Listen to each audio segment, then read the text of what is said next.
Hi friends, welcome to our channel.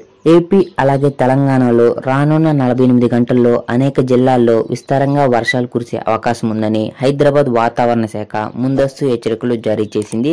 అయితే వాటి గురించి ఫుల్ డీటెయిల్స్ చూసినట్లయితే నైరుతి రుతుపవనాల ప్రభావంతో రానున్న 48 గంటల్లో ఏపీ అండ్ తెలంగాణ రాష్ట్రాల్లో మోస్తరు నుంచి భారీ వర్షాలు కురిసే అవకాశం ఉందని హైదరాబాద్ వాతావరణ శాఖ ముందస్తు హెచ్చరికలు జారీ చేసింది.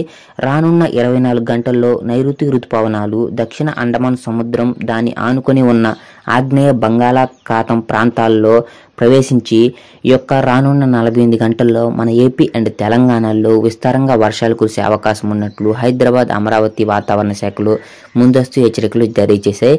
ముఖ్యంగా చూసినట్లయితే మన ఏపీలో గుంటూరు, ప్రకాశం, నెల్లూరు ఈ జిల్లాల్లో మోస్తరు నుంచి భారీ వర్షాలు కురిసే అవకాశం ఉన్నట్లు, మిగిలిన జిల్లాల్లో తేలికపాటి వర్షాలు కురిసే అవకాశం ఉన్నట్లయితే తెలుపుతుంది. ఇక అదేవిధంగా తెలంగాణ విషయానికి వచ్చినట్లయితే హైదరాబాద్లో భారీ వర్షాలు కురిసే అవకాశం ఉన్నట్లు, ఇక మిగిలిన అన్ని జిల్లాల్లో మోస్తరు నుంచి తేలికపాటి వర్షాలు కురిసే అవకాశం ఉన్నట్లయితే హైదరాబాద్, అమరావతి వాతావరణ శాఖలు ముందస్తు హెచ్చరికలు జారీ చేశాయి.